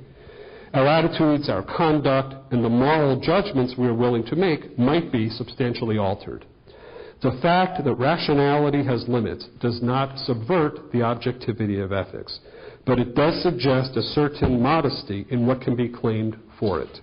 Ethics provides answers about what we ought to do, given that we are the kinds of creatures we are, caring about the things we will care about when we are as reasonable as we can be, living in the sort of circumstances in which we live. This is not as much as we might want, but it is an awful lot. It is as much as we can hope for in a subject that must incorporate not only our beliefs, but our ideals as well, which I think is a profound observation, not only about ethics, but perhaps about social work. So, one final point I want to make is, yes, ethics is complicated, there aren't easy answers, but I believe we can accomplish a great deal. At the same time, I don't think we can hope for miracles under the ethics umbrella. That ethics can be, as one of my Canadian colleagues said some years ago, a fellow by the name of Benjamin Friedman, ethics can provide the immune system we need in a profession to protect everybody. That's a lovely phrase, the immune system. But we shouldn't expect miracles. And this was brought home to me a number of years ago by an incident which led me to conclude, yes, ethics and wrestling with ethics, paying attention to ethics can accomplish an enormous amount, and there are practical limitations. In the early 1980s, my wife and I were both on the faculty at the School of Social Work at the University of Missouri. And I, at that time, was also doing prison-related work, and I would spend part of one day a week at the maximum security prison about 25 miles away, 20 miles away from Columbia, which is where we were.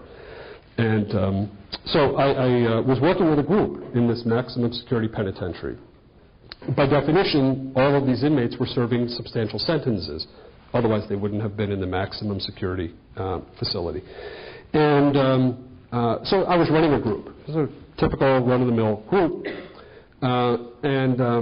It was the summer of '82. And I said to the group one afternoon, I won't be here next week because I'm going to be in Colorado teaching a seminar for something called the Hastings Center, which is a big ethics organization. And they were doing a summer institute kind of thing, and I was going to be on the faculty. So I said, I won't be here next week. I'll see you the week after. And one of the fellows in the group said, what's this ethics stuff?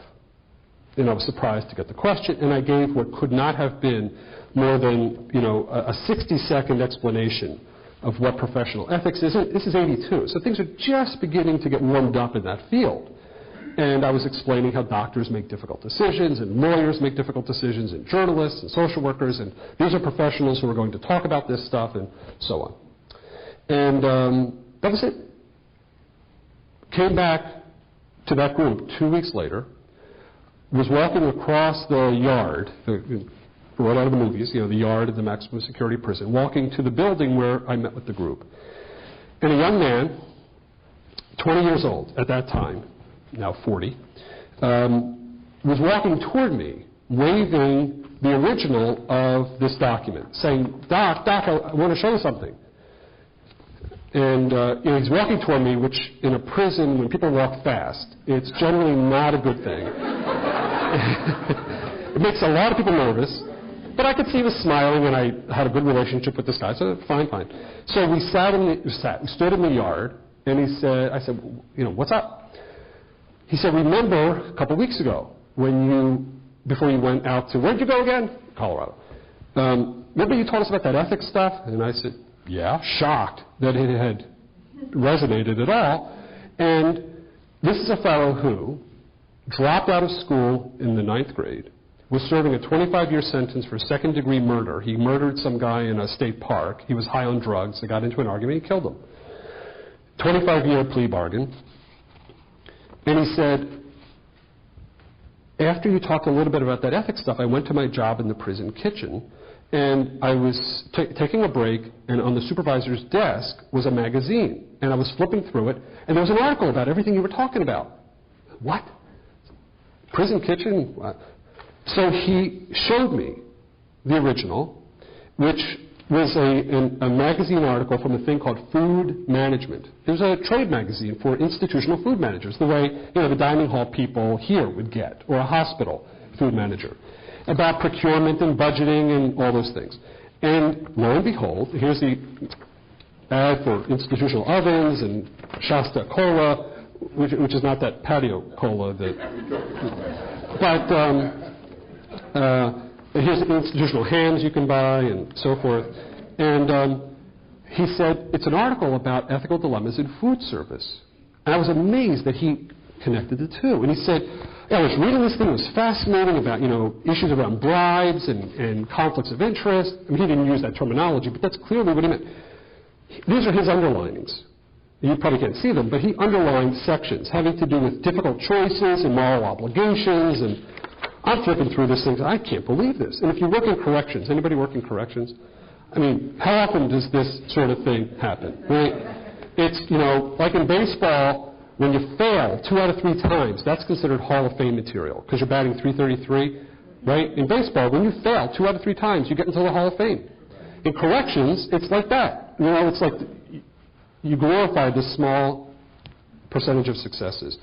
And I'm sort of looking to the heavens, like, I can't believe that 60-second conversation, it's like you never know. You never know. This guy was telling me, this 9th grade dropout, about how he read this article, and he said to me, it made me start thinking about some of the things I've done in my life and how I've been unethical, and I got to grow up, and I'm just like, what planet am I on? This is an unembellished story. I said, Billy, I can't do it now. I'd really love to read this thing.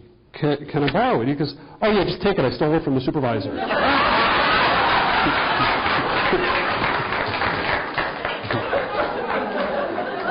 The point being, ethics can accomplish a great deal. And as in social work, we shouldn't always expect miracles. Thank you so much for the invitation.